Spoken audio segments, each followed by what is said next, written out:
And welcome back to the Short Ball Podcast for another week. Howard Matthews, SG Ball, Jersey Flegg, New South Wales Cup are back. NRL back, Vegas over the weekend. We're now heading into the season proper in all competitions, so plenty to talk about. We've got a big show coming up, and we'll start as always with our moments of the week, go into some key player performances, highlight an incredible result up north with the North Devils winning 70-4. Go through our games, key talking points throughout the game. I'm not going to review and preview every single game this week with how much to talk about. I'm just going to stick to a few key talking points throughout SG Ball and Howard Matthews. Then we're going to move on to talking about some of the rookies playing this weekend that have been named to start or off the bench or that are going to be making their debuts, a couple of other talking points around the NRL, and then we'll finish it off with your questions that were sent in on my Instagram page earlier today. Moments of the week for this week across, New South Wales Rugby League's junior competitions. It was very hard to go past for number one, the Steelers. Harold Matthews comeback. They were down 18-6. Not long left in the game. They score 3 tries in the space of 7 minutes, and that last try, Kahui Chase put in a chip and chase for himself. He gets a good bounce. Liam Martin, the fullback for Para, slips over, and a bit of good fortune rolls the Steelers' way, and Noah Fitzgerald ends up scoring a match winner right on the siren. I was there for that game. It was an insane finish, and we'll talk about that game a little bit more when we get to Howard Matthews, because it was a remarkable ending and a really good game throughout as well. And there's plenty of talking points to come out of it. The next one was Panthers and Bears. Tasha Gale, a thrilling finish to a game there in the Tasha Gale competition. It was 8-all in the end. Panthers got over the board, got over late with about 2 minutes left to go, or 3 minutes left to go. And then they've had the defender set late in the game, made a couple of really key cover tackles and ended up getting away with an 8-all draw there. And it was a cracking final 5 minutes in particular in that contest. Moment number 3 that we'll talk about, Hayden Watson's chip and chase to put Joseph Litadamu over for a game winner after the Storm came back from down pretty big at halftime, or just before halftime rather, 22 points to 4. Hayden Watson scored a brilliant solo try to make it 22-10, and then he has the key moment late in the game to win that for the Melbourne Storm. In SG Ball, moment number 4 was Rabbitohs' win over the Bulldogs. A late try to Benjamin Wright. Peyton Tuttle puts him over. He's having an incredible season. We'll talk about him more a little bit later on in the podcast. But Rabbitohs, they now go to 3 wins on the trot. They've all been super gritty wins. This one was more of the same. They were up 22-6 at halftime. Bulldogs got a heap of momentum. Rabbitohs had to D up, and that they did. And they ended up getting away with a 26-22 victory there in phenomenal fashion. And then the last one, Jack Talbot, playing for the Illawarra Steelers, fullback. He came up with 2 brilliant tries to get them their first points of the season, albeit a draw. They only get the 1 point for it, but it was up against the Parramatta Eels, a team that very few people expected to get beat this year, and they still haven't been beaten. But for the Steelers to come away with a draw against them as their first points is a huge result, and that's another game we'll be talking a lot more about when we get to that. The best performances this week in Howard Matthews and SG Ball. There was a clear standout in Howard Matthews, and he was the performance of the week in New South Wales Rugby League. We'll talk more about the performance of the week across all junior reps, but in New South Wales Rugby League, it was Isaac Isdale. His game up against the Balmain Tigers for the Western Suburbs Magpies was it was insane to watch when I went back and reviewed all the games and done all that. I think I watched this game sort of later on Saturday night around sort of 10 o'clock, and I'm just watching this fullback who I've had big raps on him through the first couple of weeks. I think he's been playing really good footy. Easily the performance of the week in New South Wales Rugby League. 235 run meters, 3 line breaks, 2 tries, 2 assists. He was just carving up the Balmain Tigers defence, and it wasn't just on that side of the ball. He came up with, I think it was about 16-4 later on in the game. There was about 15 minutes left, and he came up with a mad try saver, getting across and knocking a ball loose over the line. And that play just sort of capped off what was a brilliant attacking performance with defensive moment as well. But yeah, he was easily the performance of the week in New South Wales Rugby League. And then in SG Ball, my performance of the week was Joseph Ratcliffe's 2-try game against the Central Coast Roosters over there in New Zealand. That gets the Warriors their first win. They go to 1-2 for the season, which it was a really important win for them. And we spoke about that previewing that game, that they needed to get the job done, and they did. It was 32-18 in the end. The Central Coast Roosters came to play. They sort of started to come back, but Joseph Ratcliffe, his running game was phenomenal. Both sides of the ball, he's been one of the best fullbacks in the competition this year. It just hasn't really reflected in the Warriors' results yet, and I think a lot of people are sleeping on him as a talent coming through this SG Ball system at the moment, because his first 2 weeks, despite the losses, he'd been phenomenal for the Warriors, and he really stood up in this one to help get them their first W. Now looking up north to Queensland, the North Devils got a 70-4 win over the Sunshine Coast Falcons. That was led by a lot of Dolphins NRL contracted players. A guy that played in the NRL trials, Adequix Luke. Full name Adequix Jeremiah Watts-Luke. He played in jersey 23 in one of the Dolphins NRL trials. He had 3 tries, 198 metres, 8 tackle breaks in this game. His first half, he was just lighting him up the whole time. He had a really impressive performance. He sort of second half a little bit quieter, but yeah, that first half was remarkable from the North Devils fullback. Another guy that stood out was Toby Batten. He looks like he's really thriving up there for the North Devils since signing with the Dolphins. Him and his halves partner Riley Laverty, who we'll talk about in a second, they killed it in this game, as you tend to do when you put 70 on a team.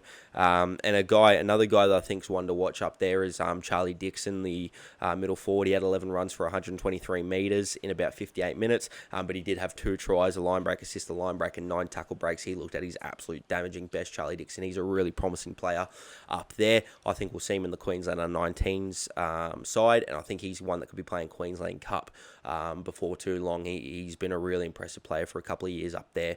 Has Charlie Dixon. He's been with the Dolphins for a few years, and I'm really keen to see his development, and he had another really good game for the Devils up there. But my player of the week for this week was Riley Laverty.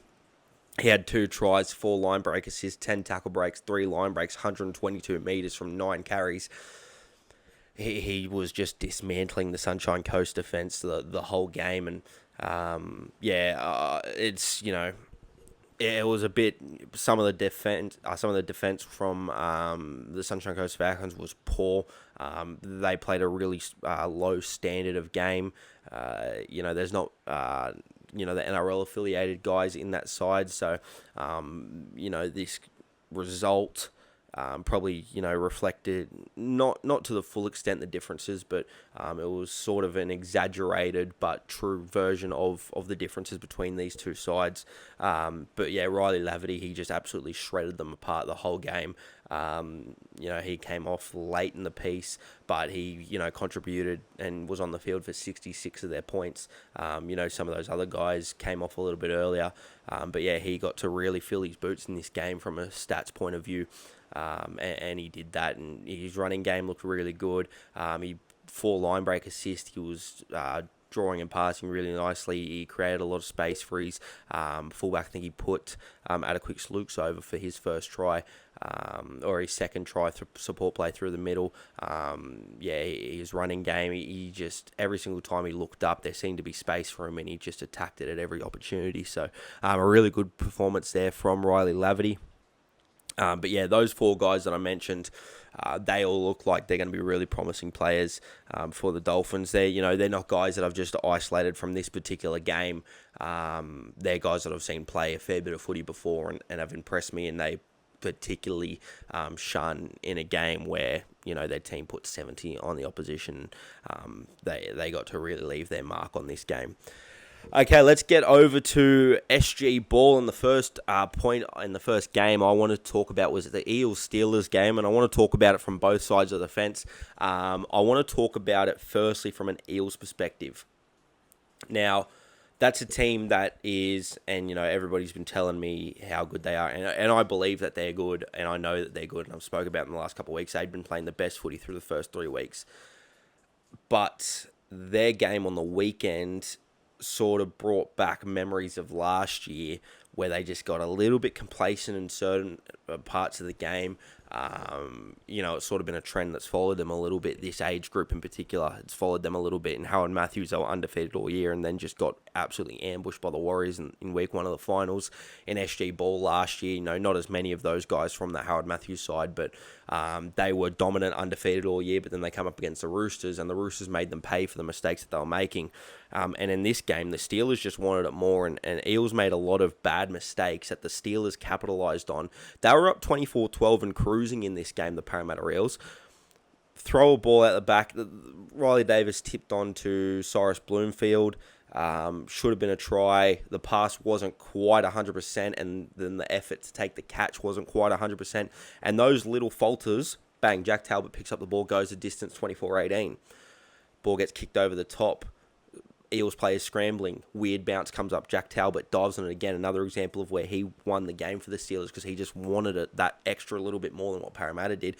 24-all. But the thing that really got to me in terms of watching this game, I'm a Parramatta fan. I want to see our juniors go well. I really like this side, and I like a lot of the players in the side, and think they have the potential to win the comp. What happened to the art of taking a field goal when you're up by 6 or when you're up by 12 or going into half-time? I feel like people scramble, and young halves in particular scramble to get a field goal done. That's why I'm so impressed with Kobe Black as a player, right? Because he's, a really good game-managing half, and he's got the attacking ability on top of it, and he's a smart footballer. He comes up with smart football plays. A lot of young halves are a lot about the attacking side, and they're going to grow their games and all that sort of thing. And this is not, taking a pot shot at Lincoln Fletcher. I think Lincoln Fletcher's a really good player. I'm just commenting generally on the state of halves across the game at the moment, and I wanted to highlight these particular plays in order to get that message across. Late in the first half, Eels had the wind at their back. They're up by 6. I think it was 12-6 at this point in time. Might have been 18-12. Can't quite remember, but I know that they were up by 6. Or they might have been up by 12. Either way, they're up by a sum of whatever a converted try is. And they got the wind at their back. And I'm watching this game with my dad. We're sitting back up on the hill. We're behind the game watching it. And I turn to him. I go, why are we not just setting up for a field goal here? Go up 7 or go up 13. Again, details, whatever. Slot a field goal here. You got the wind at your back. This is the perfect opportunity, and they just did not look to set it up at all. And I think they came up with an error and that set just sort of fizzled out. And I just sort of went, okay. Like I at this point, I still expected Parramatta to run away with this game, because that's just what they'd sort of been doing. And they did it, the week before against Balmain. They started slow and just ran away with it. The week before against the Sharks, they started slow, ran away with it. So I was just sort of expecting that again. But then, in the second half, Steelers draw level 24-24 all. I look across at me dad again and go, geez, that field goal before halftime would have helped. Like, those plays, little things across the game add up, and I spoke about why the Steelers got it back to 24 all in the first place. But that game management just before halftime to go, all right, we're about 40 metres out. We've just gotten a penalty. We're up by 6. Let's go. Let's lay a couple up. Hit the field goal. We go into the sheds. We've got a try and a field goal lead. That could be something that breaks the opposition in terms of mentally. Now we've got to score 2 tries instead of 1 try. Now we've got to score 3 tries instead of 2 tries. And then just late in the game, instead of it being 24 all after you've made those mistakes, you're still up 25-24, and you can still win the game without having to score any more points. But then late in the game, the field goal setup was pretty average. They didn't look like they were setting up for it at all, and maybe they were trying to disguise it a little bit, but when there's 30 seconds left in the game, you don't need to disguise it. You just need to get points on the board. They lay one off. Ryder Talangi, the set before, it had maybe a couple of plays before, had a really big run, got a quick play the ball away. I thought they'd give it to him. They didn't. And then he, they get to play the ball away about 10 out, just left of the post. Lincoln Fletcher's only 5 metres back. So he goes to... So then all of a sudden he gets the ball as if he's just a regulation first receiver. He's got no depth whatsoever. Steelers come through, gets deflected. Ryder Talangi picks up the ball. He looks like he's about to score, but then he drops it just before the line. I need to remember who made the tackle. I'll probably put it up and edit. I think it was Mason Andrews coming across from memory. But yeah, those two moments in game management really cost Parramatta the win. Not as much as what the errors and, the intercepts and the lapses of concentration that they had did. Those were major things that happened throughout the game. But those two instances, just before full-time and just before half-time, I feel could have been handled so much better. And those little things, if you verse the Roosters in a grand final, you've got to get that right, because the Roosters won't let you get away with it. And the Steelers didn't let you get away with it in this game. And, the Steelers might not feature in finals. They were 0-3 leading into this game. The Roosters are 3-3. They've been putting 50 on opposition. They just absolutely pumped the Dragons the week before. And then last week, they beat the Knights. And the Knights were flying coming into this game. They beat them 28-4, and we'll talk about that performance. So, yeah, just for me, I was pretty disappointed in that, especially from a Para fan perspective. Like, I want to see these sides do good. As much as I can come on here and claim absolutely zero bias towards a team, or say I don't care about the results. I still want to see Parramatta's pathways doing well, because ultimately that feeds through to the NRL side. And I've lived my whole 21 years on this earth without seeing that team win a premiership, so I'd like to see that one day. Hopefully before I'm too old to celebrate it. So, yeah, that was my thoughts on the game. But from a Steelers perspective, and I've rapped them enough times about wanting it more, but their defense, their goal line defense in that second half was awesome. Mason Andrews made a heap of tackles. He was really good through the middle. He made my team of the week. He came up with a couple of errors, but I can forgive that when he comes up with so many good plays in that game, and his work rate was just through the roof the whole game as well. Late Creighton Maafo, he came up with a really good play. Jack Talbot, he was my 3 points in this game. Those two plays, to score tries and bring the Steelers level, that was what won it in the end. I thought Marley McLaren as well, first game back, he had a couple of moments, but he kicked a 40-20. He game managed really well. He put a couple of line break assists through, so he was really good in this contest as well. I think the Steelers, really good performance from them. I've been saying it for a couple of weeks now. The Steelers have deserved a win. They've played better footy than half the competition, I'd say, so far this season. They've just run into some really good sides. They've lost some really tight games. I think that Manly game was one that got away for them. That certainly could have been better from their perspective. But, they've backed it up this week against a Parramatta side that I don't think many expected them to compete with. And they've come out and ended up getting a draw with them. I was a little bit disappointed later in the game, though. Full-time siren, just before the full-time siren goes, they forced an error. They celebrated the error, as they should have. They were yipping, getting out and about. But then they had the opportunity to pack a scrum with about 15 seconds left. And I just thought it spoke somewhat to a mindset of, we're happy just to get the draw here.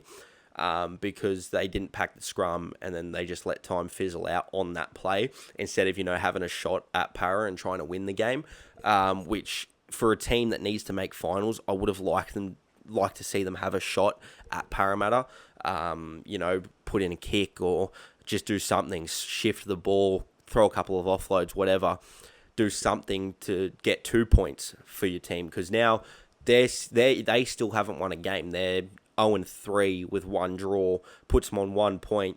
They need to win the next 4 games. If they win the next 4 games in a row, they'll make finals, but that's a tough ask. That's a very tough ask. And based on the way that they played on the weekend and, the form line of top drawing with Para, it's possible, but they need to play like that every week, and then they need to go on to finals footy. So, it makes it a little bit tough. Whereas if they'd won that game, it probably leaves them a game where if they do get beat, they're not completely gone. But yeah, just something, on the negative side, from what we should be talking about as a really positive result for the Steelers, but just, something that I was a little bit disappointed in. We'll move on to the Storm and Raiders, and this was the Hayden Watson show for the Melbourne Storm. He was unreal, the Storm 7. I think Queensland's rep jersey is calling him. He played 14 last year. I think he'll be starting this year. I'll talk about who his halves partner might be, a little bit later on. But yeah, I think he's killing it at the moment for the Storm. It was disappointing to see him miss the first 2 weeks, but he's picked right up from where he left off in the trial matches, where he killed it, against the Dragons, and then against the Raiders. Like, they started off really slow, the Storm, but he managed to get them back into it with a try stepping between defenders just before halftime. He did it all himself, and the second half managed the game really well. And then when the game required somebody to step up and win it, Hayden Watson was the guy. The chip and chase, was a brilliant play in itself. And then it just seemed like he had so much time, and maybe that's down to the Raiders defensively. Maybe that's down to the threat of him as a player, but he just had time. He looked like he had time with the ball in hand, and he could just pick out his runner, and he picked the right one in Joseph Litadamu coming back across the grain. He scored underneath the stick. Storm take the lead, 26-22. Ended up being 28-22 full time. So yeah, he was unreal in this game. Isaiah Surveyor, the back rower, I've given him a big rap the last couple of weeks. He scored 2 brilliant tries to put the Storm level from 22-10 down to 22-all. Just a really damaging ball runner, runs a good line defensively, he gets through enough work for a back rower. I like him as a football player, Isaiah Surveyor. From the Raiders' perspective, I think their forwards really stood out in this game. Jamie Cowling had a good first half, but, in terms of their forwards, Chayev Kalone, I thought was really good in this game through the middle. Just looked at his absolute destructive best. He got through a heap of meters. He scored a try as well. Him and Troy Cody through the middle. Troy Cody, I'm really impressed with him as a player this season. He's probably been the inform lock in the competition, sort of between probably him and Jackson Coyner, even though Jackson Coyner's moved to the front row, and he did actually get injured in that Steelers-Eels game, so I'm keen to see when he gets back. He went off about 8 minutes in and didn't return. But yeah, Troy Cody, he's probably been one of the form locks in this competition. Defensively, he gets through so much work. I really like what he was doing there. I think he made 41 tackles on the weekend. In attack, just runs the ball really well. Has that good tip on that all the good locks have, and I think he's gonna be a guy to watch for the Raiders coming through the grades there. And Tolson McCulloch, he's a guy that I really like from the Central Coast. He moved down to the Raiders this year. He scored a nice try. He made another line break and laid one on. I believe that might have been Vakune that scored that try. His centre. But yeah, those 3 guys in particular were really good for the Canberra Raiders in this game. I do like their forward pack a lot, and they played a really good game of footy in that first half against a side that's right up there in terms of in competition. I think this Raiders side's a definite top 8 side. They're currently 2-2. Having lost, this game against the Storm, and they lost last week as well against. I cannot remember who they lost against. They beat the Bulldogs and the Dragons in the first 2 weeks of the competition. I think they've lost their last 2. But they've been, really solid performances from the Raiders, and I think they'll be a side that we see come finals time. Let's talk about the Panthers and their right edge, in particular Elijah Burvey, who I seem to be talking about every single week now for the Penrith Panthers. The form that he's in is rare. He's been the clear standout player in SG Ball this season. Everything that the Panthers have done have been off him. They're 3-1 in this season. Their first week was a 2-point loss to the Roosters, who, if you're listening to this podcast and you've been following my Instagram, you know how good the Roosters are in SG Ball. He's... The impact, I didn't know. I knew there was a good footballer there, right? I'd seen him play for PNG. I'd seen him play for Queensland. Knew there was a really good footballer. He was utilised a lot in a utility role for Queensland. He played 6 for PNG. I didn't see this level in him, But, what he's done for this Panthers side, his game management's brilliant. If you go and watch the last 4 mini games from the Panthers, in the 3 wins, every single try that the Panthers score, you'll see him have a hand in it at some point in the lead up. And then, if you watch the Panthers Roosters games, he was still one of their best players on the field. He had 2 chip and chases that result in big yardage gains for their side. He didn't have the hands in tries. The left side had the hot hand in that one. But yeah, he's just been the form player in SG Ball this season. I don't think there's sort of been anyone else. I'll probably talk about one other guy who's in similar air at the moment, but he's still probably a rung below in a second. But yeah, Elijah Burvey and his whole right edge is benefiting from what he's been doing in that 7 jersey. Leo Stipe Latu and Burvey have been the best 7 and 12 combination. I think Latu might be wearing 11, but you get the point. The best half and back row combination in the entire comp. Leo Stipe Latu has just been so damaging. His offloads, his line running, his power running. I was speaking 2 weeks ago how he's been playing really well without having that super big game. He's had big games the last 2 weeks. On the weekend against the Bears, he was really, really good. He was, at his unstoppable best, and I think he's a really top talent. But yeah, him and Burvey, it's been unreal. And Elijah Burvey's been the guy. Some of the things I really like about his games at the moment, his kicking game, getting it very accurate, landing the ball 2 meters short of the end goal, putting in really nice kicks, long kicks that find grass, roll along, getting to the corner, Panthers kick chase, get up there, compress, and pin the Bears in their line a fair few times. Defensively, he was really good in this contest. His defense hadn't really stood out to me the couple of weeks before, but in this contest against the Bears, it was particularly impressive. The few weeks before that, I think against the Raiders, they leaked a fair few points, but he didn't stand out as either good nor bad in that game. The week before he was good, but against the Central Coast Roosters side, it was a little bit average in that particular game. And then, you've got against the Bears. Again, the Bears didn't offer too much, but he came up with a lot of really good, nice one-on-one tackles there, did Burvey. So, yeah, he's been the clear standout, and I think at the moment he's probably the favourite to win SG Ball Player of the Year. There's still 4 more weeks of footy for him to play. 4 more weeks for pretty much everyone else as well. Some have 5 more weeks, so there could be other guys that stand up and lift their team. But for the most part, halfway through the season, he's been the guy. He's number 1 seed. And his whole, edge has benefited from it. Tyler Peck, and he's probably been the form winger in the competition as well. He's really underrated, is Tyler Peck. And, he's a little bit on the sort of skinnier side. I don't see him being that massive yardage winger, but he's got so much craft and ability with the ball in hand. He's obviously got a bit of a background playing a bit of 5'8" as well. For Patricia Brothers Blacktown, he played in that position a little bit, played on the wing, played in the centres, covered a range of positions, so he's able to put kicks in off line breaks.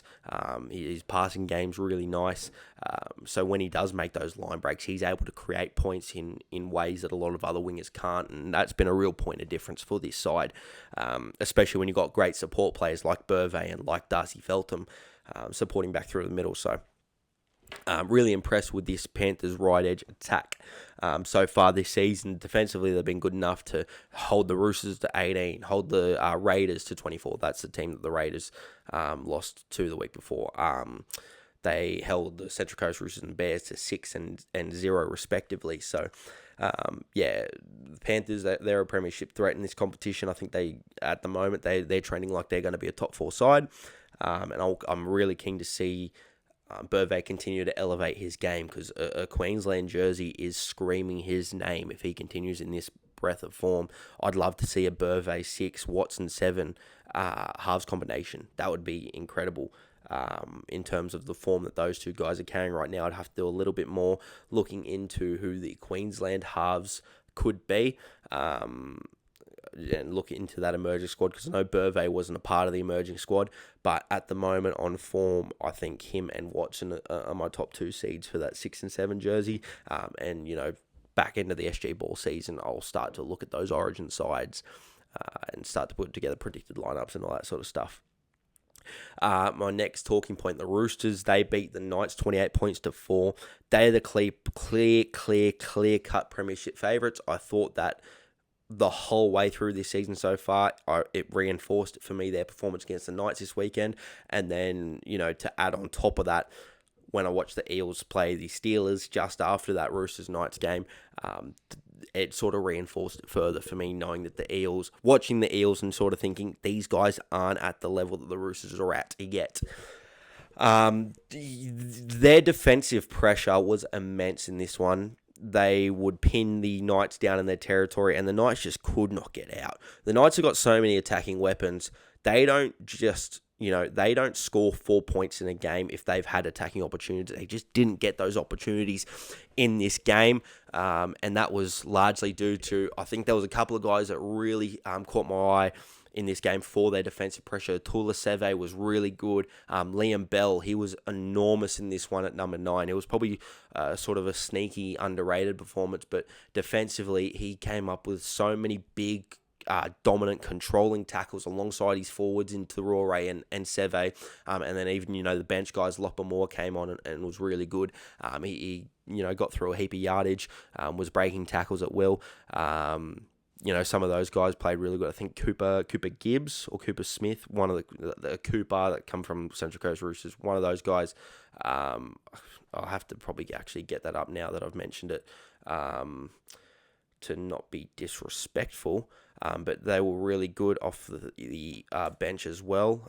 As I just get that up, I'll just waffle a little bit more. Atula Seve was my 3 points in this game, and Liam Bell was my 2 points. I just thought defensive intensity that those two guys brought, particularly in that first half, and just the way that they overpowered the Knights in this game, it was unbelievable to watch. Off the bench, Cooper Gibbs was the one in jersey 15. He played really well. Caleb Festelai as well.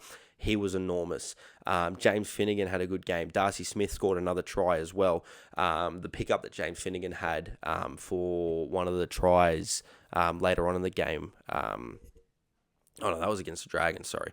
That was the week before. But yeah, Finnegan and Darcy Smith, they scored tries again. Carter Mariko, unbelievable season he's having so far. Week 1, I thought he was a little bit skittish.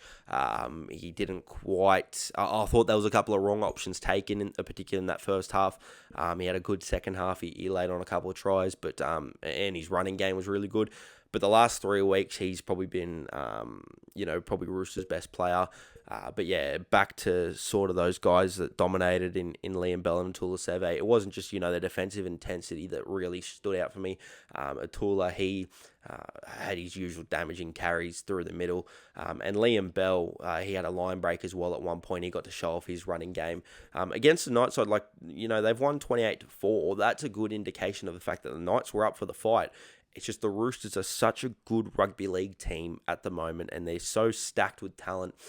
They're well coached. All these things has just combined to them being, this force that I look at and go, who's going to beat them? And I looked at Parramatta and thought maybe they can. But if Para play the way they did against the Steelers, no chance. It'll be 40-0. With all due respect to, the Steelers, who, like I said, I just gave them a huge rap. But, the Steelers were 0-3 going into that game. Parramatta played very ordinary. A lot of errors. Steelers scored a lot of points off of Parramatta Eels errors. It is what it is. And the Roosters, it's more of a rap on the Roosters in saying they are at such a level that they're probably 20 points better than the next best. Which is, at the moment it's Parramatta, but, who's to say it can't be the Knights or the Storm? The Storm beat the Knights the week before. Raiders, Rabbitohs, talk about them. I think they're the clear number 3 seed at the moment. All these teams at the moment, I think, are probably fighting for second place behind a side that's just stacked with talent and is putting it together with results on the field. Their first 2 weeks, they were okay. They won 9 points to 8 over the Steelers. Again, the Steelers have been super gritty this year. I think they've played top 8 level of footy. Just haven't been able to get away with the wins. They won 18-16 against the Panthers. Found a way to win there. But then their last two performances have been confirmation of what I'd thought about this team the whole way along, and that they're the best roster. They won the competition last year. I just don't see a team being able to beat them at the moment. From all the evidence that's in front of me right now, cannot see it. There's a lot of things to happen. Rex Bathingthwaite has broken his wrist. He played the full game with that, which was absolutely Dubbo strength. They drink different water out there.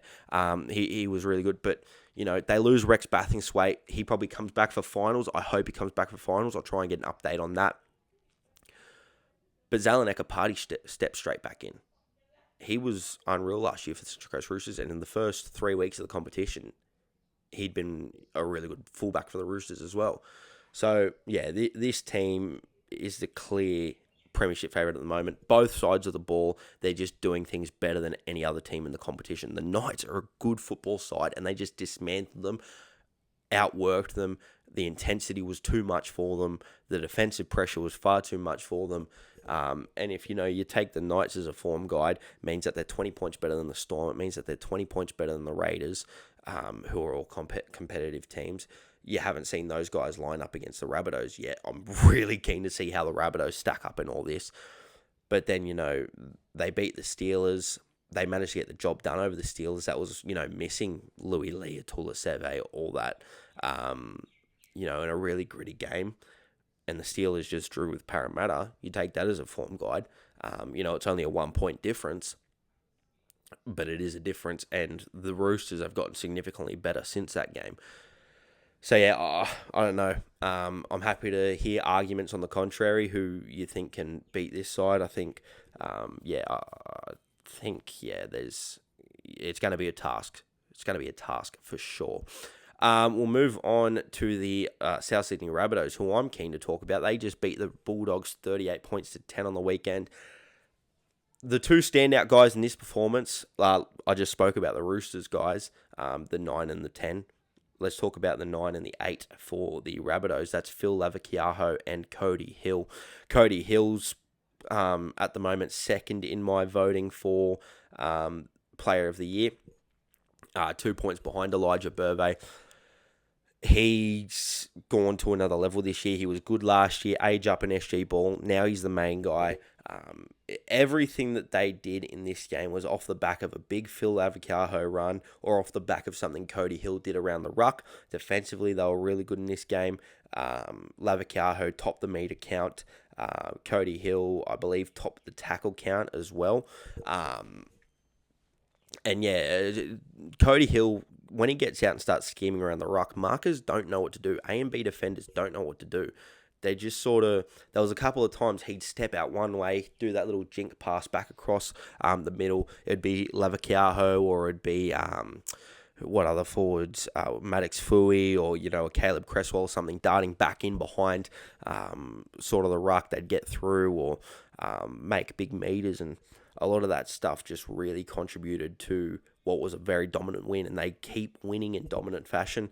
I don't know that they've versed a true contender yet, in terms of, those sides that I was talking about before with your Storm, Knights, Raiders, who I think are the top seeds. They did beat the Steelers in week 1, and the Steelers seem to be a really good form guide for those top 2 teams, and Roosters and Eels. They've gone right up with them. I think that win will age to be a really good one in terms of trying to mark them up against the other sides. They smacked the Warriors, they smacked the Magpies, they smacked the Bulldogs. They come up against the Seagulls this week. This is going to be a really good game to see where both of these sides are at. I think these two might be battling for who I think is the 3 seed. That could also be the Panthers as well. So, you've got those sort of 3 sides. Storm, they're all around that, but if Rabbitohs dismantle the Seagulls, I think they're the clear number 3 seed. At the moment, I've probably got them at 3. If I had to power rank these sides, I'd go Roosters, Eels, Rabbitohs, Panthers, Seagulls, Storm. And that just shows you how stacked this competition is. I've been so excited about the round 6 Rabbitohs, Eels. Sign me up, I'll be there. Wow. That's going to be a contest. yeah, Rabbitohs have got 2 very big games in the next 2 weeks. This is going to be interesting to see. But yeah, this SG Ball this SG Ball competition is so exciting at the moment. There is dead set 8 teams that could win the comp on their day. But they've all got to try and beat the Roosters, who are the clear top seed. It's sort of like, the Roosters are the team to beat, and then you've got 7 sides that are all capable of making it to the grand final. And, when you get to a grand final, anyone can win on their day. But yeah, incredible competition. Can't wait to see how the Rabbitohs go in the next 2 weeks. Let's talk about more South Sydney Rabbitohs. Let's talk about their Howard Matthews side now, who, weren't given much credit pre-season, but they've been killing it. They just narrowly got beat by the Steelers. It was a heartbreaking loss for them. They probably should have drawn the game. Then the next 3 weeks, they've come up with really, really gritty wins against the Bulldogs side, who I think is pretty good. I can't place them anywhere yet because they've had some really sketchy games and they've had some really good games. But they beat the Warriors 28-16. The Warriors just came out and beat Central Coast by 50. They beat the Magpies in a tight, gritty affair. The Magpies have been there and thereabouts with all those top teams. And they beat the Bulldogs, who I think are a pretty decent side, in another really gritty win. They're a team that probably should make the finals. They got the Seagulls this week, who, I'd place the Rabbitohs above them at the moment. They got the Eels. The Eels is going to be a really tough game. But then they got the Dragons and the Balmain Tigers. They will make the finals, this Harold Matthews side. And I think they can really give it a shake. I think they can be in that Final 4. Their performance over the Bulldogs this week was on the weekend. It was just a really brave win again. Xavier Sulavale Luamanu, he was unreal for them through the middle. His ball carrying, his defense, all that sort of stuff. He looks like a really good player. Their forward pack looks unreal with him and Mailungi through the middle. Leo Barhaim's been good. I like some of their back rowers. I like their benchies as well. They look like a really well-balanced team. Benjamin Wright's been playing really good footy. Davida Hopewade, we know, is a really good player. And Peyton Tadau, he's putting together a really dominant season in Howard Matthews this year. I sort of expected, it's a bit high level to say I expected the play that he was putting together this season. But I had him as my player of the year coming into the year. And, he's just so strong with the ball in hand. On the weekend, he came up with 3 try assists. He's kicking games really good. He just does so many things at a high level. Defensively, he is a gun defender. He does so many things at a high level at the moment that, he's probably the clear standout for me in terms of player of the year. And Howard Matthews, you've got Oliver Burton's, Asher Chapman's. They've been going really good. Who else do you have? There's a guy that I'm mind, but Riley Rostron at the Knights. He's been going really good this season. Laura Masiasiu from the Eels. Although he's been a little bit quieter in the last 2 weeks, he did still score a try on the weekend for the Eels. There's a lot of really good players in Harold Matthews this year. I think it's going to be a good player of the year race. But Peyton Tadau is a guy that's putting his hand up at the moment, and he's taking the south side a long, long way at the moment, is Peyton Tadau. So, been really impressed with him. And this South Sydney side is impressing me a lot, and they just continue to find ways to win. Newcastle Knights are now 4-0. They did it without Riley Rostron against the Sydney Roosters side, who look like they're a good team to beat. They got the job done 20 points to 6. Ty Ennis was my man of the match in this one. He controlled the game really well at halfback. He had a couple of iffy moments, but apart from that, he was really solid, and controlled the game. Benji Thompson has probably been the form outside back in the competition so far this year. He's got 7 tries already through 4 games. Whether he plays centre or wing, he seems to just dominate his opposite matchup. His ball carrying has been really good. Kobe McGorgie, I really like him as a footballer. All these guys. I think the Knights are sitting behind the Panthers in terms of teams I think can win the comp. There might be another team like the Steelers that I might have above them, but the Knights are right there. they are right there. Make no mistake of that. They beat three, teams that aren't probably going to be in that final four. If I had to, gun to head, say, who that final four would be, I don't think any of those teams would be in it. In terms of, the Sharks, Magpies, and who else did they verse? Sharks, Magpies, and they versed someone else that they put a bit of a score on, I think. This is taking me too long to find. I can't. Storm. Yeah, so those three sides, I don't think they're going to be in that final four, but the Roosters are certainly a team that could be, and they just beat them 20 points to 6 with no Riley Rostron. So they're going to be there and thereabouts. But yeah, I think I'd probably have Panthers, Steelers, Knights. They're my top 3 seeds at the moment based on, the evidence in front of me. For the Roosters, Sam Large was good again. Off the top of my head, Sam Large, he got 2 points in that game. I think Benji Thompson got 1 point. Tyann has got 3 points. I did cover that game live on my Instagram, so if you want a more detailed rundown of that game, go over and go look at that post.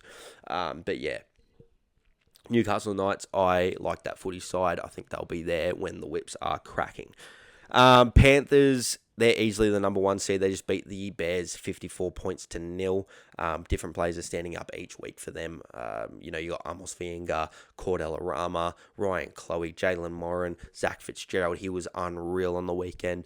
He's been really good, albeit with a few errors. I think he's overplaying his hand a little bit, if I had to make that observation. But, ball in hand, and defensively as well, he does a lot of really nice things to Zach Fitzgerald. I really like him as a footballer.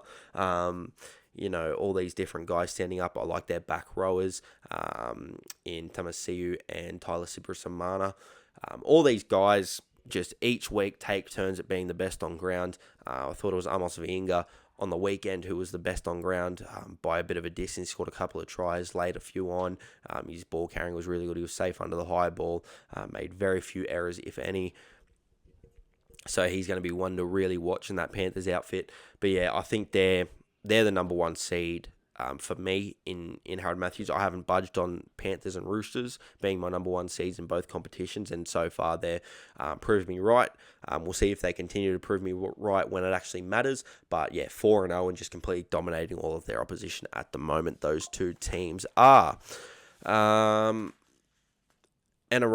debuts, rookies. I didn't talk about the Eels-Steelers game. Why was that not in my notes? Okay, I'll talk about the Eels-Steelers game. I was, as I said, live at that game. The Eels, I thought, were the better side in this game. I just thought they were. They were up 18-6 late in this game, and then just Destin Tarsala scored. I think that was off Oliver Burton magic. Oliver Burton was untouchable in this game. Apia Mone's first stint was really good. Destin Tarsala, I mentioned him. He looks like a really promising player. He's caught my eye on a couple of different occasions just with some of the things that he's done. All these guys really standing up for the Steelers at the moment. But yeah, I thought the Eels they were so unlucky to lose this game. I felt so bad for them. I thought Liam Martin was really good in this contest. Leonard Salter was also really good. He scored 3 tries. Liam Martin laid on, I think, 2 of those. I felt really bad for Liam Martin late in that game when he came up with he slipped over to allow that Noah Fitzgerald try that won the game. It was tough. Preston Ruiz, I think that might have been the try that Burton laid on, actually. Preston Ruiz's try in the 53rd minute.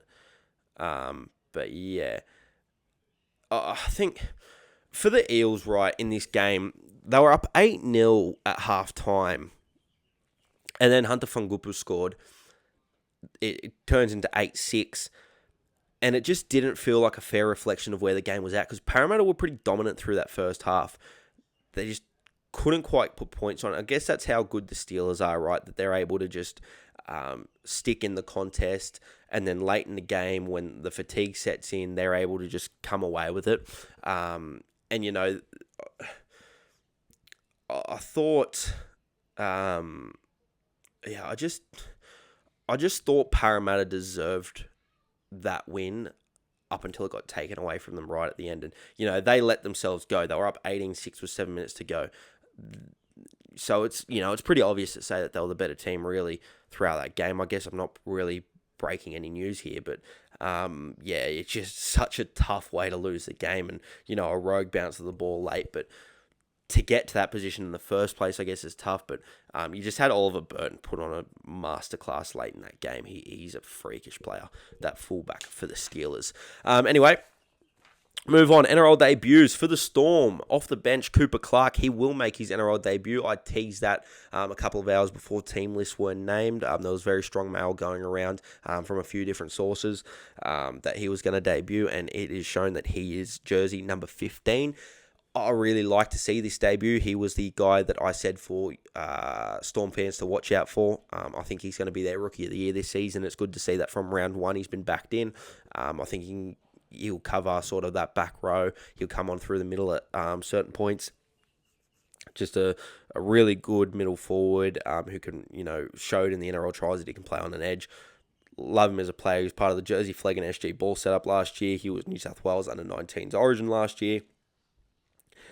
I think I've spoken enough about him for you to know. And another guy that I've spoken a lot about is named in jumper 18. His potential to debut, with the new six-man bench rules, although I doubt that he will, is Preston Conn. Love him as a player as well. Really tough back rower, good line running, defensively really, really strong. So, yeah, those are two guys that I'm really excited to see get a chance in this first grade lineup for the Melbourne Storm. Two guys you need to keep an eye on. Making his debut for the Titans, Siale Faiamani. He was from the Panthers, moved up there. All preseason reports have been really good about him. He's sort of, bobbing around Jersey Flegg a little bit. He's only 21 at the moment. Really big, strong outside back. He's going to be playing on the wing. He's played a little bit of centres as well.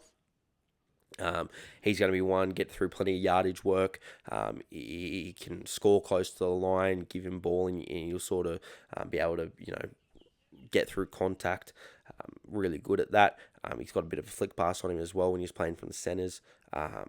So he's exciting watch on the weekend, especially for Supercoach players, because I'm sure majority of you have him, and I'll probably have him as well. I think base stats will be enough. I think you'll get through enough base to be a really viable option there. Probably average around 45 to 50. And he has that upside if he's able to achieve it. I don't think he's going to be a guy you can expect too much from early. Let him warm into the season a little bit because, he's got talent. He's got a little bit of upside, but you just give him a little bit of time, Titans fans. I think he's going to get through a fair bit of work early, especially based on all preseason reports about how hard he's been training and all that sort of thing. So, excited to see how he goes in first grade. Cooper Bye, he's going to be off the bench. I think he'll be starting by week 5. Realistically, I don't see how long Chris Randall keeps him out of Jersey. No disrespect to Chris Randall, he's a good footballer. But I think Cooper Bye is just at another level of special. I think Cooper Bye and Tino will be scaring teams by the end of the season. I think Titans can have a pretty handy little side this season, just quietly. Zane Harrison, he's named in jersey 19, so if a half goes down, we'll get to see him debut. That is super exciting. I've been speaking about him for a long time. He's got one of the most decorated resumes in junior rugby league. If he does get a debut in that jersey 19 off the bench, say a Lockie Ilias goes down or something like that, keep a close eye on him, Titans fans. Him and Cooper Bye are the two rookies I'm most excited about at the Gold Coast Titans. Ethan Sanders, he's been named to start in jersey 7 for the Canberra Raiders. A really good game managing 7. I think most of you already know about him. He's going to be one of the leading candidates for Rookie of the Year. He's just got to kick this side around the park, and he'll do that really, really well. I opted, the Supercoach cheapie argument was him or Daniel Atkinson. I opted for Atkinson. Sanders isn't really a Supercoach type of player. He's, a player that's going to organise really well. He likes throwing that short pass to his back rower, so whoever's stationed outside of him, he'll be on the left side, so it'll probably be Hudson Young. He'll get a lot of ball because he does like to throw that short one in. He'll back up short sides, his main job is just going to be to kick long and just to get his forwards around the park. Ethan Strange will do a lot of the attacking. I think this is a really good combination in Ethan Sanders and Ethan Strange. I think they'll get it done. Joey Walsh is named the jersey 14. I don't like it. I want to see him playing full games at half to hone his craft. I know he's probably exciting enough to come off the bench and cause a little bit of havoc, but I think what's best for his development is to be starting either in NRL or New South Wales Cup, and that's, maybe I'm a bit different in that sense, because, there's, a lot of coaches and all that sort of stuff like to, have that jersey 14 there, but I don't know if it's worth slowing his development down to have him play 15 minutes off the bench. We'll talk about that a little bit later with Ricky Stewart and the Raiders and some of his decision making. But yeah, Joey Walsh, I'd rather see him start, or I'd rather see him in New South Wales Cup. Jersey 14, he's going to be exciting enough, but will he play any minutes? I don't know what position he's going to play minutes in. He'll probably go to 6. Luke Brooks goes to 9 after Jake Simpkin comes off, but you're moving a lot of pieces around. So, yeah, I'm not overly sure on that. But anyway, we'll move on. A couple of other talking points from the team list that I wanted to talk about. Jacob Laban named to start. Really like that. I've had a big rap on him for a while. It hasn't quite clicked in first grade yet. He was good for the Māori All-Stars in that Indigenous First Māori All-Stars game, or just the All-Stars game. Really good line runner, gets up, he's a good aerial threat, and him pushing Lecker to the bench is a really good sign for him in terms of what we can expect. He's a really good player, Jacob Laban. Don't sleep on him just because he hasn't quite cracked it yet. He's still only 21, maybe 22. No, he'd be 21, he'd be my age, so because he was in that SG Ball age group. So he's going to be one to really watch there, Jacob Laban. Tanner Stowers-Smith and Lecker are both off the bench. Tanner Stowers-Smith, he was another one from that SG Ball side that I really like as a footballer, and I think he's been killing it in the preseason trials. So watch out for him, that sort of nuggety forward, get through a lot of work. He was the skipper of that SG Ball side when you had the likes of Lecker, Laban, Kalis Fatia-Lofa was in that side, Eddie and Amir Tawava was in that side. He's... Those three guys all came through together, all really talented players, and I'm very excited to see Jacob Laban getting that start at back row. Owen Paddy's been sent back to New South Wales Cup. I like it. I don't like it. I think he should be playing first grade week in, week out, but I like the reasoning from Sticky in terms of getting minutes into him. I just think when you got these young players, you just got to get minutes into them. Help them develop their game. And in the preseason trials, it looked like he got the chance to play big minutes on Paddy, and he just didn't quite get it right because he'd been playing that bench role really well in NRL last year. But now they've got Brayley and Starling. You probably got to run with those two. You don't have to run with those two. That's incorrect. But you're probably inclined, if you're Ricky Stewart, to make sure that Owen Paddy is the full package before you throw him that 9 jersey. And Tom Starling's been going way too good to drop him at the moment. Owen Paddy will get his opportunity this year, no doubt about it. And he'll get his opportunity to play big minutes. But like I said, in that preseason trial, he didn't quite get it right when he had those big minutes. And he's a guy that probably needs to just hone his craft in that big minutes role in New South Wales Cup. Jersey Flegg 2 years ago, he was playing big minutes. He went up to New South Wales Cup and played that bench role. So he hasn't actually played all that much in New South Wales Cup. He's played a lot of Jersey Flegg, hasn't played much New South Wales Cup, and he's probably played more NRL than New South Wales Cup. I don't hate it. Don't send him down there for the whole season. I don't think he will, and I've seen a lot of Raiders fans overreacting in that regard. I think for sure they'll give him 1 or 2 weeks down there, and then he'll be back in that side. He's too good to leave out for too long. Ashton Ward getting a start, I like. If he was just a little bit bigger, he'd be such... if he was a little bit bigger, there wouldn't be a debate about whether he should start at 7 or whether Bud Sullivan or whether Jamie Humphrey should start at 7, because his body of work that he's actually putting in the NRL has been the best of any of those Rabbitohs halves, in my opinion. It's just that whole size thing, and, he can make it work, I think. He's been doing some really good things for South Sydney. He was, the form guy in the preseason trials for them. So good to see him get that crack. And just over to the Super League, I posted about it on my Instagram. Kai Taylor-Ray, remember the name, 20-year-old fullback. He's got speed to burn over there. And for Warrington Wolves in the Super League, his first 2 games have been electric. I watched his first game He went for big meters. He had a try assist. He had a try. He scored one of the most exciting tries you'll see a fullback score from inside of his own 30. Just burnt 3 or 4 defenders to get to the line. I think he ended up scoring it under the sticks. Got around the English fullback, just went past him like he was tied to a post. So he's a really exciting player over there in the Super League, Kai Taylor. I think the Warrington Wolves have got a lot of really good young players. I highlighted a few last year in Ewan Irwin and Daniel Regan, a couple of those sorts of guys coming through. Ewan Irwin looks like he's going to be a special talent over there in the Super League. So keep a good eye on those guys, especially if they start to come over to the NRL at all. I know the backs haven't worked out quite as well as the forwards, but speed beats a lot of things. Kai Taylor Ray, he's got speed to burn, and I think that translates no matter what grade you're playing. So I'll be excited to see if he can round out his game, because he still has a couple of little things to work on. But he did a really good job in that second game. He came up with a mad try saver. I was listening to Sammy Burgess talk about him in a post-match press conference. He said